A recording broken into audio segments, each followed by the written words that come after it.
काम करें इस तरीके से।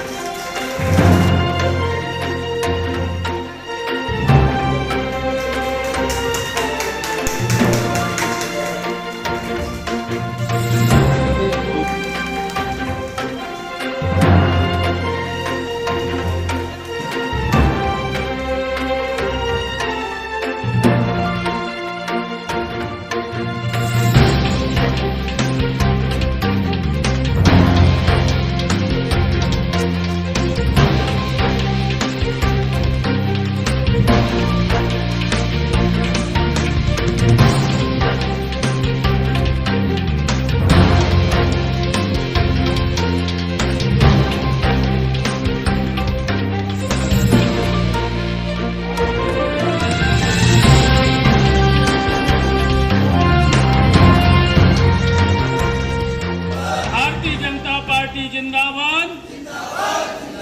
पंडित दीनदयाल उपाध्याय और श्यामा प्रसाद मुखर्जी के चरणों में नमन करते हैं।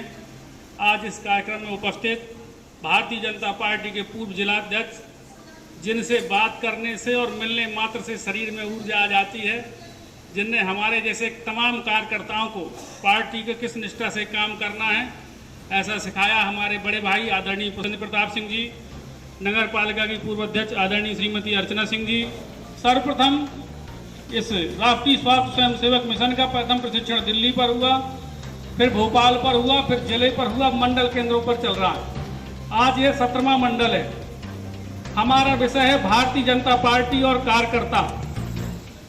तो बंधुओं, मैं आप सबको ये बात स्पष्ट कर देना चाहता हूं कि भारतीय जनता पार्टी सत्ता प्राप्ति के लिए बनाया हुआ दल नहीं है। भारतीय जनता पार्टी की परिभाषा है क्या? हमारे पितृपुरुषों ने इसको कैसे आधारित किया, कैसे परिभाषित किया है? सर्वप्रथम अपन शॉर्ट में कहते हैं भाजपा। भा से भारत, जा से जनता और पा से पार्टी।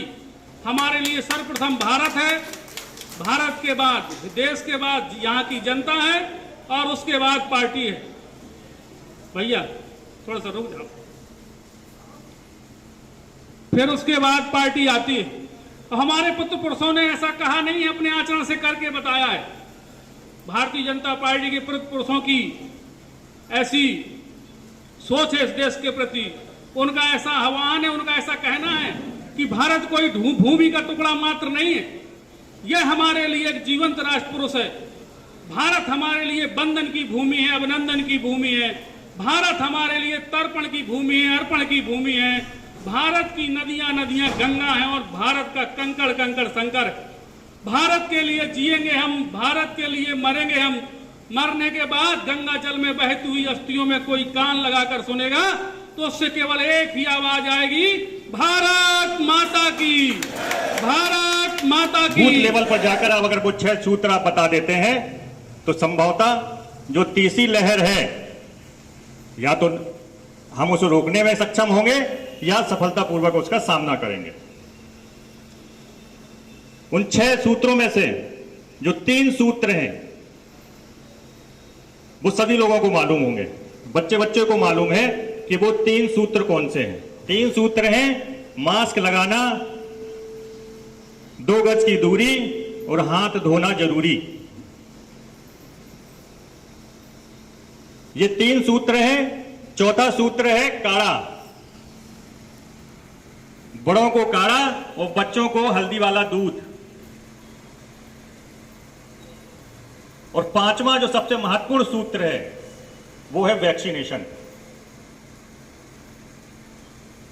अगर हमें तीसरी लहर को आने से रोकना है तो हमें 100% वैक्सीनेशन सुनिश्चित करनी पड़ेगी।